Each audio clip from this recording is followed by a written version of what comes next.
Bom dia, boa tarde, boa noite. Aqui é o professor Caio. A gente começa agora a matéria nova, Era Vargas. Finalmente voltando aí a matéria de História do Brasil no século XX. Eu dei como subtítulo para essa aula a frase A Construção de um Brasil Moderno.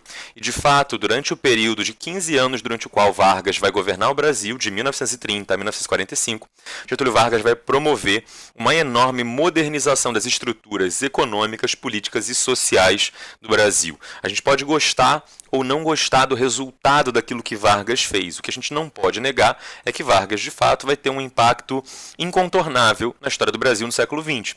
Existia um Brasil até 1930 que tinha a cara do século XIX. Mesmo a gente já estando há 30 anos no século XX, esse Brasil, até o começo dos anos 30, ele tinha a cara do século XIX. As suas relações sociais, as suas relações econômicas, a sua estrutura política eram ainda marcados pelas características do século XIX, mais do que qualquer outra coisa. A partir de Getúlio, a gente começa um processo de urbanização, de industrialização, de participação das massas na política, e isso, sem dúvida, é a cara da modernidade do século XX. Se esse resultado foi bom ou foi ruim, é uma outra discussão, mas, sem dúvida, o Brasil, depois de Vargas, é outro Brasil. A gente volta um pouquinho antes do Getúlio, tá? A gente volta um pouquinho antes dele, de fato, tomar o poder, e vamos entender como ele chega ao poder, qual é o contexto que está rolando. Ali, em 1929, a crise econômica que começa nos Estados Unidos vai ter efeitos indeléveis, assim, inescapáveis sobre o Brasil. Obviamente, o Brasil, como um país destinado à produção de bens agrícolas, bens primários, né, de pouco valor agregado e tal, o Brasil sobrevivia vendendo muito café. E aí, com isso, a gente ganhava um pouquinho, que era o suficiente para manter o nosso patamar de consumo, de compra de produtos importados e tal. Com a crise de 29, os nossos principais compradores, Estados Unidos e Europa, vão reduzir muito a sua aquisição de café brasileiro, já que o café era considerado um luxo, né, um bem não essencial. O cafezinho depois do almoço não tem uma importância maior do que o bife que você precisa para almoçar. Então, obviamente, a compra de café no mercado internacional vai cair, que vai produzir uma baixa agressiva nos preços do café brasileiro. Tá? Normalmente, qual era a postura do governo quando essa baixa era muito intensa? Era tentar promover algum tipo de política de valorização do café. O governo atuava comprando os excedentes de café que os cafeicultores normalmente não conseguiam vender na bolsa de valores, no mercado. Tá? Nesse momento aqui, quem governava o Brasil em 1929 era um paulista, né? Na verdade, um representante dos paulistas. Ele mesmo não era paulista, mas ele era um representante dos paulistas. Era o presidente Washington Luiz. Tá? Washington Luiz, ele adotava aquela típica postura dos presidentes da República Velha, algum pouco investimento em infraestrutura, mas, de forma geral, na economia, ele se limitava a uma postura de não intervenção, de não estímulo ao crescimento econômico. No máximo, ali, aquela política de manutenção dos preços do café. Agora, para Washington Luiz era impensável o Estado investindo na produção de um parque industrial. Tá? Para Washington Luiz, no máximo, ele abriria algumas estradas, investiria em infraestrutura e, com isso, as condições para o desenvolvimento estariam dadas. Né? Uma das frases famosas do Washington Luiz é: governar é abrir estradas. Para ele, bastava que ele criasse as estradas e aí isso interligaria os indivíduos que desejariam, então, comprar e vender uns dos outros, e isso traria, a longo prazo, o processo de industrialização e desenvolvimento econômico. Tá? O máximo de intervenção que Washington Luiz e os presidentes da República Velha estavam dispostos a fazer era intervenção no preço do café para mantê-lo elevado, para agradar as oligarquias de São Paulo. O Washington Luiz, um paulista, portanto, ele nomeia um outro paulista para ser o seu sucessor, o paulista Júlio Prestes. Tá? E aí o Júlio Prestes, né, sendo nomeado, está rompendo com a política do café com leite. Se você lembrar lá atrás das aulas de República Velha, de Primeira República, você vai lembrar que existia uma espécie de acordo entre São Paulo e Minas, as oligarquias de São Paulo e as oligarquias de Minas, para se alternarem no poder, se revezarem no exercício da presidência da República. Ora era um paulista, ora era um mineiro. Acontece que, e aí, deixa eu só frisar essa frase mais uma vez, Washington Luiz não era paulista. Eu escrevi isso aqui, muito mais levado pelo que ele estava representando do que pelo que ele era, né? Ele não era paulista, mas ele era um representante dos paulistas. Washington Luiz, representante dos paulistas, deveria indicar um mineiro para apoiar na próxima eleição presidencial. Ele nomeia outro paulista. Por quê? Porque a questão da valorização do café era muito fundamental, era muito central, mais até para São Paulo do que para Minas. Temia o Washington Luiz que um mineiro na presidência, no próximo mandato, não tivesse a coragem e a vontade de fazer uma política de valorização do café tão agressiva, a compra de tanto café, quanto estava sendo necessário naquele momento por conta da crise. Então o Washington Luiz ele rompe a política do café com leite, indicando um outro paulista e deixando os mineiros profundamente insatisfeitos, porque Washington Luiz não acreditava que um mineiro, por não compartilhar dos mesmos interesses econômicos que os paulistas, não teria o mesmo interesse, não seria tão aguerrido para manter uma política de valorização do café como eles paulistas desejavam. Tá? Só que isso deixa as oligarquias mineiras profundamente insatisfeitas. E elas decidem, portanto, apoiar um outro, né, as oligarquias de Minas Gerais decidem apoiar um outro grupo de oligarquias que já não gostava de São Paulo há muito tempo e que já brigava e contestava o poder de São Paulo há muito tempo. Essas outras oligarquias que estavam tentando tomar o lugar, o protagonismo de São Paulo, eram chamadas de oligarquias dissidentes. A gente está falando dos gaúchos, dos paraibanos e dos fluminenses. Tá? Dos fluminenses, estou falando aqui do estado do Rio de Janeiro, não só da cidade do Rio de Janeiro, que é o Carioca, mas o estado do Rio de Janeiro, que são os fluminenses. Então, essas oligarquias fluminense, paraibana e sul-rio-grandense vão contar agora com o apoio de Minas Gerais numa aliança, tá? Chamada de Aliança Liberal. Essa Aliança Liberal vai lançar um candidato à presidência para concorrer contra Júlio Prestes. Júlio Prestes contava com o apoio da máquina pública, da máquina estatal, ou seja, órgãos do governo que não deveriam, a propósito, agir dessa forma, mas agiam para favorecer um candidato específico. Em tese, os órgãos de Estado devem permanecer neutros, mas, como a gente está falando de uma época muito corrupta, né, Washington Luiz manda que a sua máquina pública, os seus funcionários, apoiem Júlio Prestes.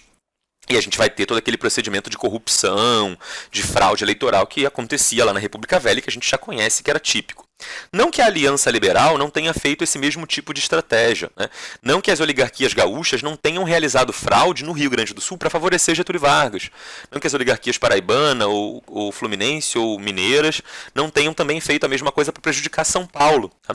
Acontece que os paulistas contavam com o apoio da maior parte do Brasil. Então a gente vai ter de um lado o paulista Júlio Prestes, do outro o gaúcho Getúlio Dornelles Vargas, disputando a presidência da República. O Getúlio Vargas contava como seu vice, candidato a seu vice, João Pessoa, que era o governador da Paraíba nessa época, a propósito. E aí a gente vai ter essa disputa dessas duas chapas. O Júlio Prestes vence, né? Não porque fosse o único corrupto, mas porque foi o corrupto mais eficiente. O lado paulista foi o lado corrupto de forma mais eficiente, enquanto o lado da Aliança Liberal fez a mesma corrupção eleitoral que era típica do período, mas não tinha tanto apoio assim. E aí está definido que nessa eleição o vencedor é o Júlio Prestes. O Washington Luiz consegue fazer o seu sucessor.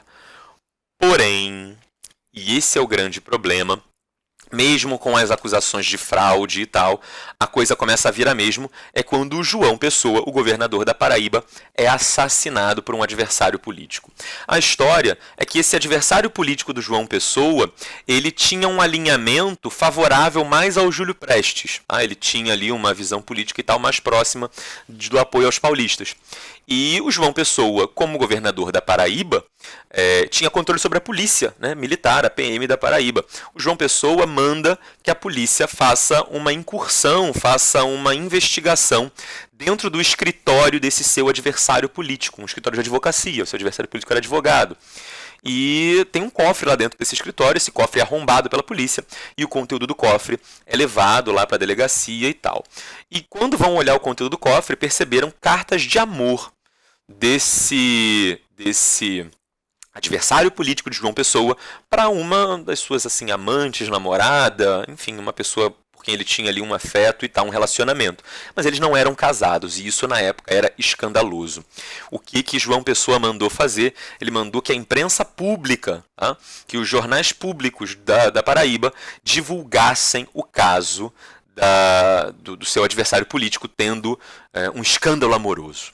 Esse adversário político fica chateado com a exposição do seu relacionamento. É como se o João Pessoa tivesse virado para esse adversário político e tivesse começado a gritar: tá namorando, tá namorando. E o adversário político não gostou muito e pega uma arma e mata João Pessoa a queima-roupa. Como havia um antagonismo político entre eles, e aí é sempre importante frisar, a motivação é pessoal, é passional, é a questão lá do relacionamento. Mas como havia já uma posição política contrária, isso vai acabar sendo usado pelos aliados do João Pessoa e principalmente pelo Getúlio Vargas. E o Getúlio Vargas vai dizer: tá vendo? Mataram João Pessoa para calar nossa voz, porque nós estávamos contando da fraude eleitoral que o Júlio Prestes e o seu grupo tinham executado.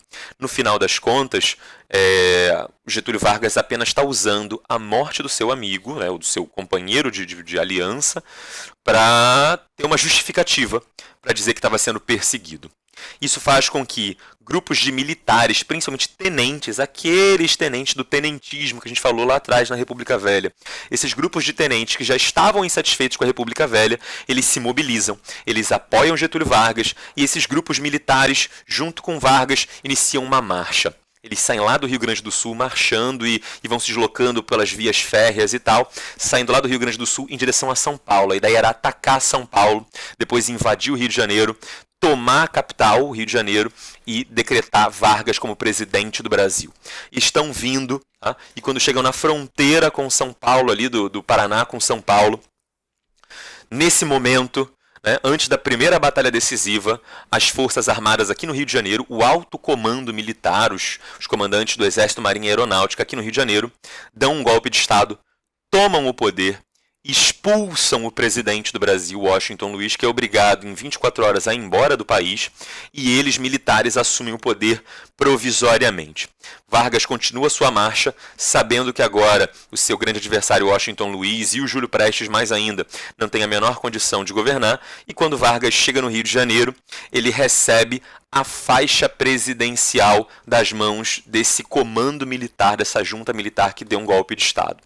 E com isso, Vargas chega ao poder em 1930 por meio de um golpe militar com apoio das Forças Armadas, que acabou sendo nomeado Revolução de 1930. Por que a gente não chama de golpe de 30, mas sim de Revolução de 30? Porque até foi um golpe, essa revolução ela começa com um golpe. Mas a gente normalmente usa o termo revolução para indicar que o governo que vai surgir dali, ou a estrutura política que vai surgir dali, ela de fato vai ter um impacto e vai provocar uma mudança na organização política, econômica e social de um país, de uma sociedade. Tá? Se fosse um golpe para manter tudo como sempre estava, se fosse só a alternância de uma elite por outra elite, né, a gente poderia dizer que isso foi um golpe. Mas é mais comum chamar esse golpe de Revolução de 30, porque Vargas, a partir desse momento, 1930, assume o poder no Brasil e passa a virar de ponta cabeça as estruturas políticas, econômicas e sociais do país. Está aqui Getúlio Vargas, com seus aliados militares, ele inclusive fardado. Getúlio Vargas é esse aqui no meio, tá? E eles estão, né, numa das paradas estratégicas no meio do caminho, ali prestes a chegar a São Paulo, antes dos militares aqui no Rio darem o golpe e tirarem Washington Luiz do poder. E estão eles chegando aqui no Rio de Janeiro, né, para tomar o poder em nome de Getúlio Vargas. Quando Vargas assume o poder, né, a partir ali do final do ano de 1930, ele está, na prática, botando fim à República Velha. O que ele vai fazer é suspender a Constituição de 1891, tá, e contestar a legitimidade dos governadores. Ele vai dizer, olha, todo mundo que se elegeu aí até agora se elegeu com essa Constituição de 1891. E esta Constituição é corrupta. Ela permite fraude eleitoral, e lembra sempre, Vargas usa o argumento da fraude eleitoral para dar esse golpe. E ele usa, inclusive, a morte do seu companheiro João Pessoa para argumentar que esse assassinato havia sido justamente porque João Pessoa estaria divulgando essa fraude eleitoral. Na verdade, a gente sabe que o motivo é outro, mas tem sempre aquela diferença entre o que o político fala e as reais motivações que fazem o político agir. Esse é o caso de Getúlio. Tá? Getúlio Vargas está, então, argumentando que existe muita fraude, muita corrupção na República Velha, e ele está tomando o poder e suspendendo a Constituição e suspendendo também os cargos dos governadores. Isso era uma afronta clara e direta ao federalismo. Em tese, no sistema federalista de organização de um país, o presidente ele não tem autoridade maior que a dos governadores. Um presidente não pode mandar num governador num sistema federalista. Cada um tem a sua função, cada um tem a sua esfera de atuação. Mas Vargas aproveita ali o momento e vai dizer, olha, esses governadores aí são todos corruptos também, então sou eu que vou mandar em todo mundo agora, eu vou nomear novas pessoas para ocupar os governos estaduais. Vargas, a partir desse momento, 1930, está dando início à sua primeira fase, ao seu primeiro momento de governo, chamado de governo provisório. Tá? O período que Vargas governou o Brasil, né, nesse momento, de forma ininterrupta, vai de 1930 a 45. De 30 a 45, a gente vai ter 3 fases, tá? Durante as quais Getúlio vai governar. A primeira é o chamado governo provisório, de 30 a 34. A gente vai ter um segundo momento de 34 a 37, chamado de governo constitucional, e um terceiro momento de 37 até 45, que é o chamado Estado Novo. A gente está dando início agora ao governo provisório em 1930. Esse governo durará até 34. Assim que Vargas chega ao poder, ele vai substituir todos os governadores, né, não todos, mas aqueles de quem ele desconfiava e que ele acreditava que não o apoiavam, por interventores federais. Existe a possibilidade, hoje, em 2020, no Brasil, de um presidente nomear intervenção federal num estado? Essa possibilidade existe. Tá? Se esse estado, por exemplo, não estiver cumprindo as leis do país, se esse estado estiver desrespeitando a Constituição, se esse estado estiver fazendo alguma coisa errada, estiver interferindo com outros países, se um desses estados, por exemplo, proclama sua independência ou começa uma guerra contra outro estado, o governo federal pode decretar intervenção, substituir o governante daquele estado por alguém indicado pelo presidente da República. Essa possibilidade existe. O que Vargas vai fazer nesse momento, na verdade, e por isso é excepcional a postura do Getúlio, é fazer isso de forma generalizada em quase todo o Brasil. E a questão é que esses interventores, em geral, eles estão subordinados ao presidente. Isso tudo vai gerar um processo de centralização política. Vargas está aqui no Rio de Janeiro, governando o Brasil como um todo, mas ele tem braços, olhos e ouvidos espalhados por todo o país. Ele tem interventores no Nordeste, no Norte, no Sul, no Centro-Oeste, no restante do Sudeste, dispostos a cumprir todas as suas ordens, até porque se não cumprisse, Vargas poderia, num estalar de dedos, substituí-los por outros. Tá? Então, Getúlio está nesse momento com um poder muito maior do que qualquer outro presidente da República tinha tido até então. Getúlio Vargas está nesse momento, na prática, implantando uma ditadura. Vários desses interventores nomeados por Getúlio Vargas eram tenentes. Quando eu digo tenentes, eu estou querendo dizer, na verdade, integrantes do movimento tenentista. Alguns não tinham patente de tenente, alguns tinham patente de capitão, por exemplo, ou de major, mas eram integrantes do movimento tenentista. Por isso eu coloquei tenentes aqui, e para não criar confusão, eu estou especificando. Tá? Ou seja, o tenentismo é a grande arma que Getúlio vai usar para matar a República Velha. Aquele tenentismo que a gente falou lá atrás na República Velha, que você agora fica pensando assim, mas por que demorou tanto para eles voltarem? É porque a gente precisava, né, como Vargas vai governar por bastante tempo, a gente precisava falar aí de crise de 29, de nazifascismo, de Segunda Guerra, antes de poder voltar ao Brasil. Mas na prática é isso, as condições para a República Velha acabar já existiam desde lá, o finalzinho dos anos 20. Tá? Um interventor, em tese, poderia comandar mais de um estado, e essa situação ela vai acontecer, por exemplo, no caso do Nordeste, quando Juarez Távora vai governar vários estados como interventor, lá no Nordeste do Brasil. Tá? Outra questão que é muito importante nesse momento é que Getúlio vai dizer, olha, o que motivou a briga para começo de conversa entre São Paulo e Minas e que rompeu a política do café com leite e que criou a brecha e a condição para que eu, Getúlio, assumisse o poder? Qual é a grande briga aqui e o que realmente interessa a São Paulo? A questão da valorização do café. Quando a gente pensa no que determina o valor de uma mercadoria, o valor de uma mercadoria pode ser determinado por duas variáveis, tá? Ou pela oferta ou pela demanda. Você pode aumentar o preço de um produto diminuindo sua oferta ou aumentando sua demanda. Tá?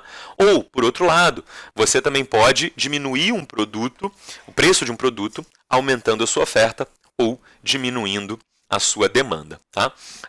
A ideia da política de valorização do café era aumentar o preço do café. Com isso, tem dois lados em que o governo brasileiro poderia atuar para estimular a valorização do café. O governo brasileiro poderia criar uma regra determinando a redução da produção de café, ou o governo brasileiro poderia comprar o café, aumentando a demanda. Tradicionalmente, na República Velha, o Brasil adotava essa segunda estratégia. O governo comprava e comprava e comprava. Isso era ótimo para o cafeicultor, que tinha sempre mercado para vender, vender, vender. Já para o governo brasileiro, isso era péssimo, porque gerava endividamento. Quem pagava essa dívida que o governo brasileiro assumia? O povo. Eu, você, na verdade não eu e você, mas o seu bisavô, a sua bisavó, os seus tataravós, eles pagavam impostos altos para que um cafeicultor lá de São Paulo tivesse cada vez mais lucro. Tá? E isso estava deixando a população muito insatisfeita. O que Vargas vai dizer? Olha, a partir de agora a gente não atua mais na demanda. A gente não vai aumentar a demanda para fazer com que o preço do café aumente. A gente vai diminuir a oferta. Então, a gente vai ter uma mudança na política de valorização do café.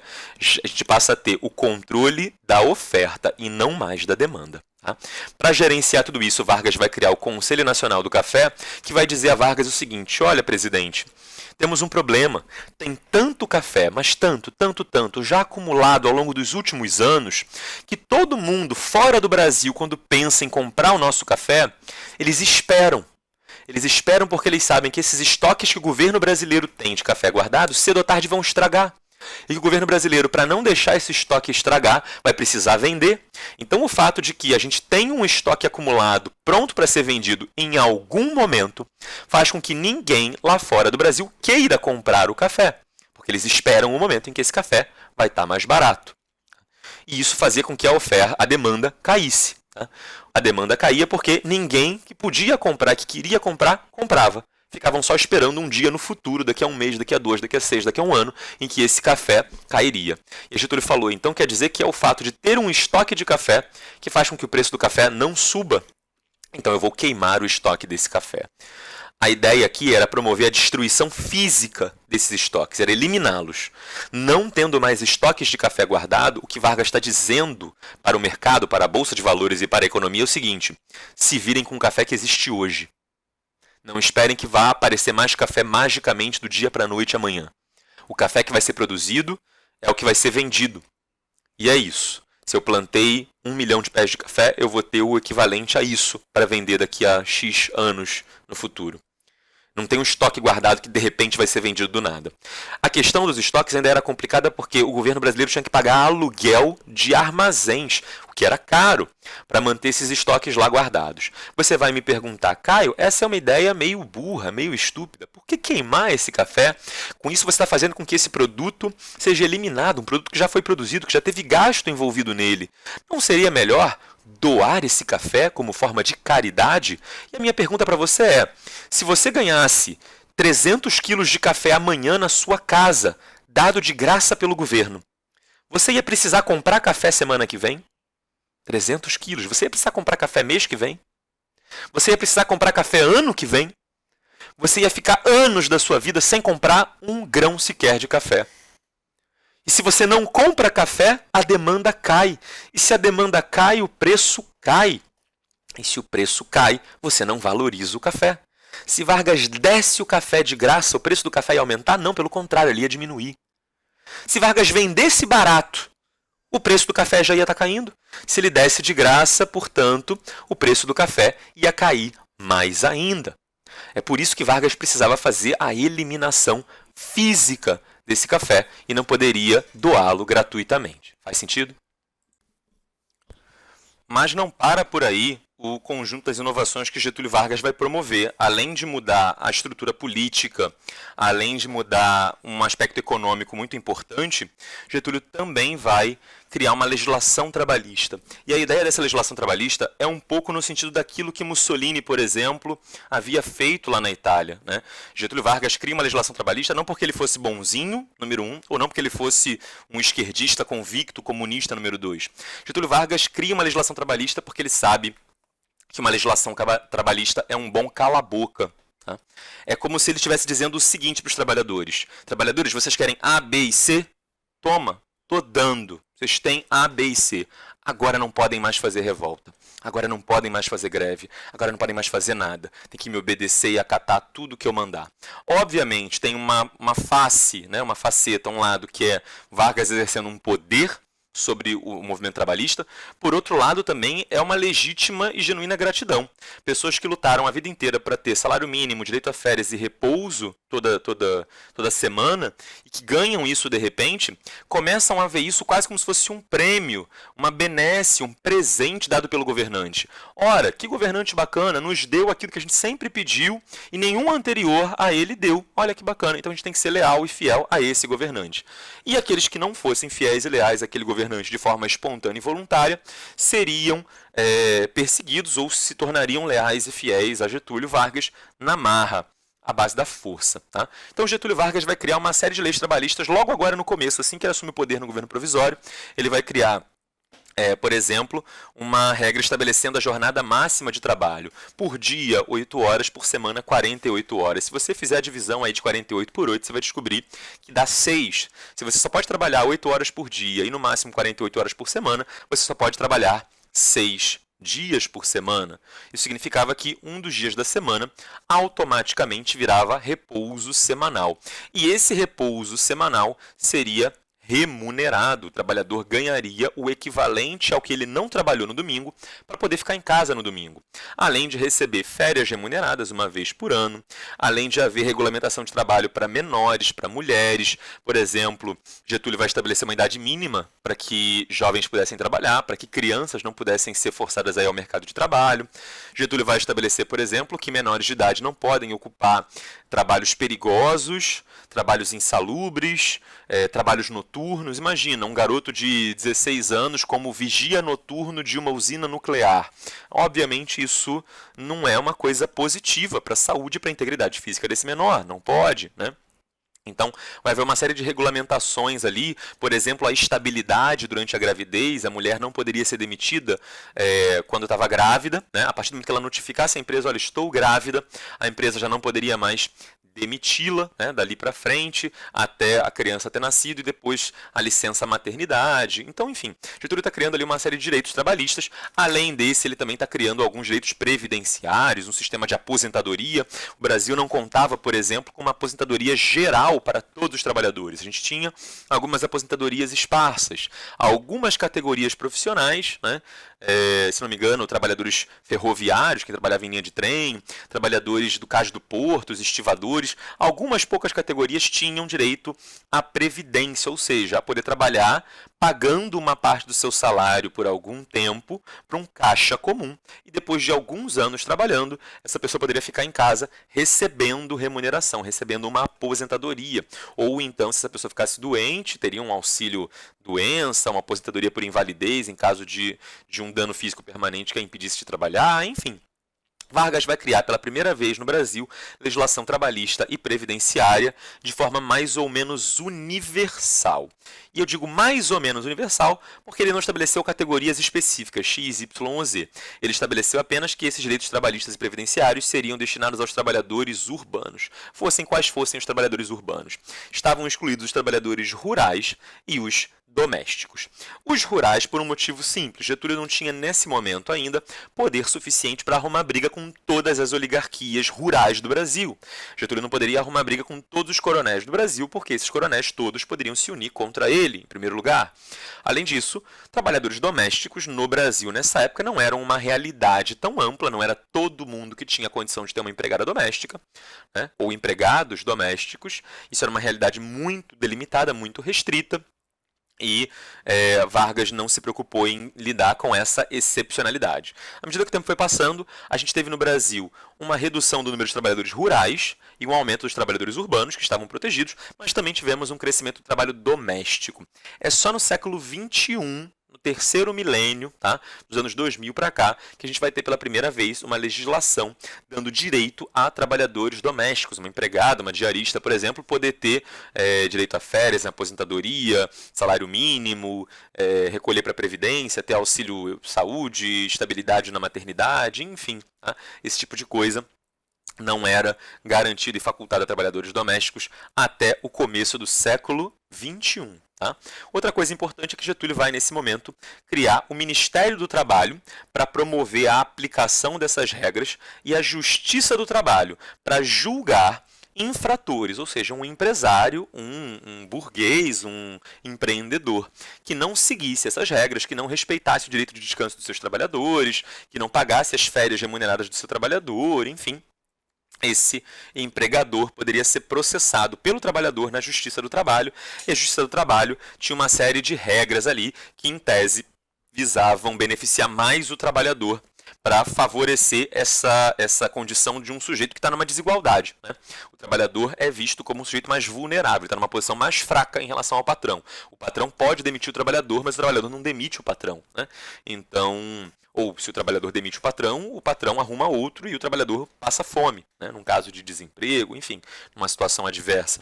Então, no final das contas, o trabalhador ele é visto como mais vulnerável pela Justiça do Trabalho. Isso faz com que, em geral, os juízes do trabalho tenham uma inclinação, um favorecimento maior para o trabalhador.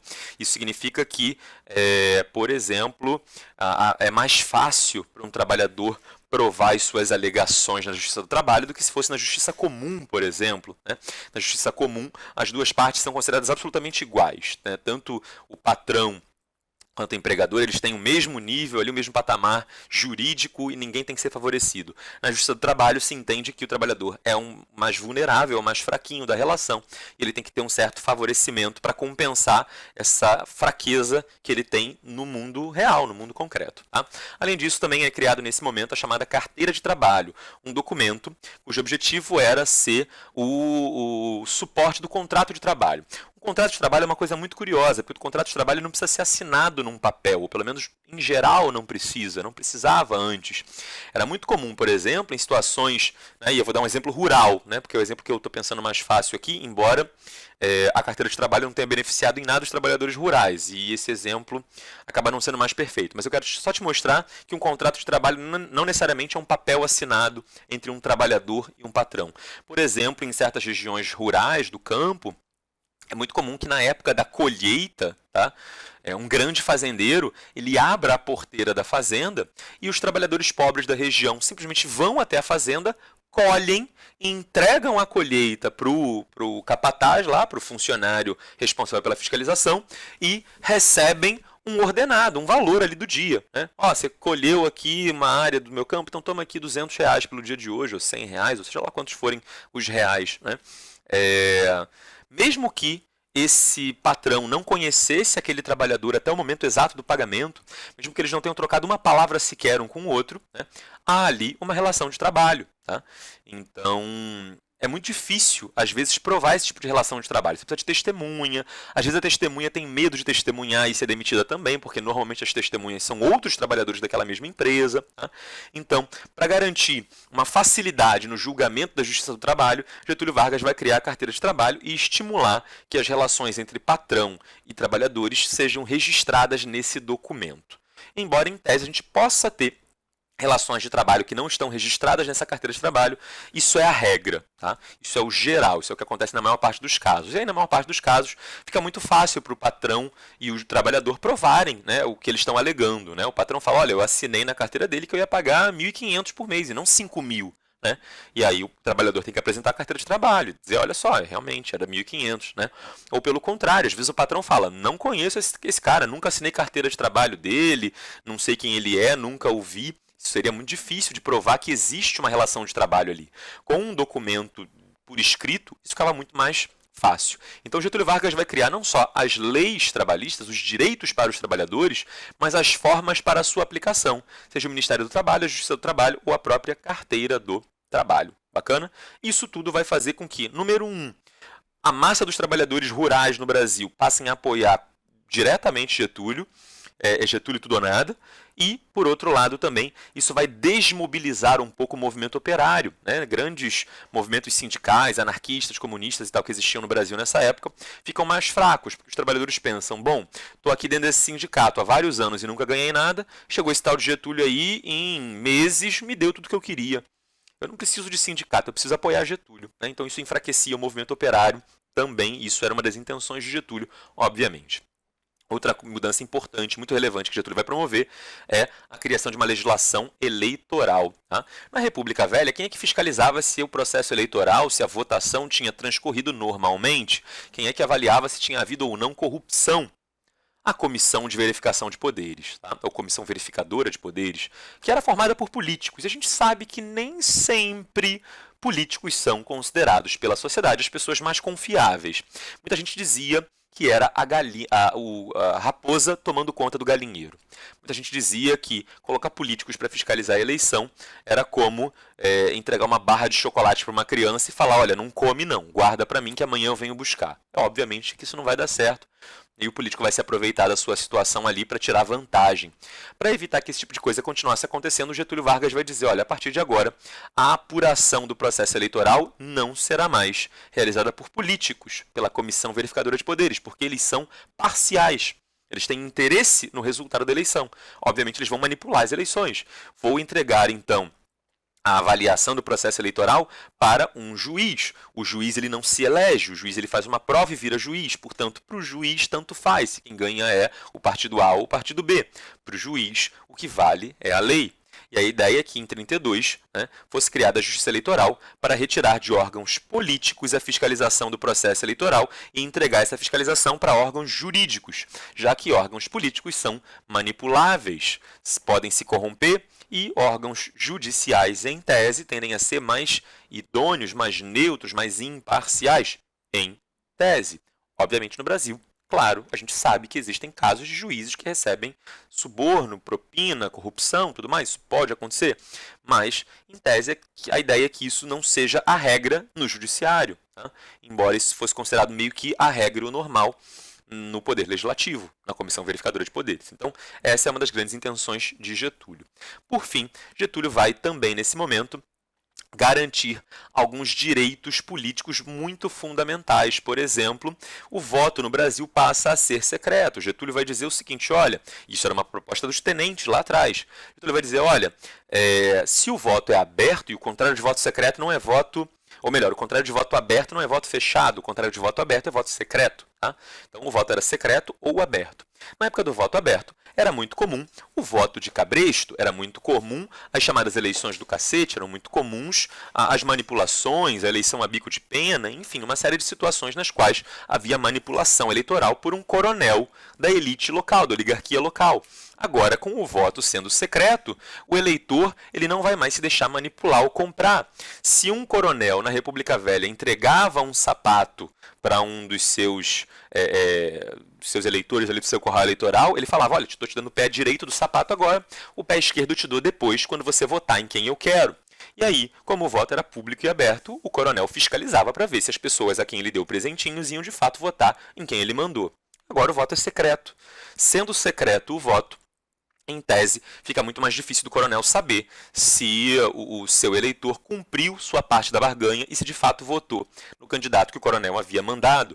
Isso dava para o processo eleitoral brasileiro uma certa honestidade, uma condição de que a situação não fosse mais manipulada por esses coronéis. Por fim, as mulheres também ganham direitos políticos de votar e serem votadas. Uma restrição importante que vai permanecer nesse momento era a restrição do voto aos alfabetizados. Analfabetos continuam fora do processo eleitoral. Mas agora, a partir do governo Vargas, começa a haver um investimento maior na educação básica. Na República Velha, o governo não tinha obrigação de te educar e quem não tivesse educação não votava. Agora, quem tem educação não vota, mas o governo tem a obrigação de te dar essa educação. A longo prazo, espera-se que todo mundo vá se alfabetizar e, portanto, todo mundo passe a poder votar. A ideia é que, com Vargas, a participação eleitoral se amplie. De novo, as mulheres vão pensar, olha que bacana, esse cara me deu um direito que eu sempre quis. Olha que legal, eu vou passar a apoiá-lo. Vargas está ganhando apoio das mulheres, Vargas está ganhando apoio dos trabalhadores urbanos, Vargas está ganhando apoio de quem antes era manipulado e surrado pelo coronel no voto de cabresto. Né? Com isso, Getúlio está ganhando um enorme apoio e isso tudo vai se refletir no fato de que Getúlio vai conseguir se manter no poder por um longo tempo. Nada disso que Getúlio faz é porque ele é bonzinho. É tudo por interesse, no final das contas, é assim que o mundo funciona. Resolvendo aqui uma questãozinha que fala sobre essa questão eleitoral e essa legislação eleitoral, questão do Enem de 2013, vamos dizer o seguinte. Na imagem da década de 30, há uma crítica à conquista de um direito pelas mulheres. Vamos ver qual será o direito que as mulheres conquistaram nos anos 30 e que está sendo retratado aqui nessa charge. Tá? Vamos lá. Tem duas mulheres e uma criança, a criança está chorando, e aí tem uma frase irônica embaixo na legenda dizendo: haverá ainda quem resista à poderosa influência do partido mulherista? Aqui há uma nítida e clara crítica à participação política das mulheres. No momento que a gente fala de partido, a gente está falando de participação política eleitoral, e no momento que a gente fala de mulherista, a gente está falando do direito das mulheres. Tá? Então, a crítica que está sendo feita aqui nessa charge é ao direito de voto das mulheres. Tá? Então, vamos ver aqui a opção de resposta que aparece, participação eleitoral das mulheres. Né? Isso aparece na letra E. A letra A fala de divisão do trabalho doméstico, letra B, liberdade de orientação sexual, letra C, garantia de equiparação salarial, letra D, aprovação do direito ao divórcio. Não é nada disso que está mencionado na charge. Tá? A charge critica a participação eleitoral das mulheres. Vamos ver se é esse o gabarito oficial do Enem. E sim, é esse o gabarito oficial. Essa campainha indica que a nossa aula chegou ao fim. Por hoje é só. Se tiverem dúvidas, mandem e não esqueçam de lavar muito bem as suas mãos.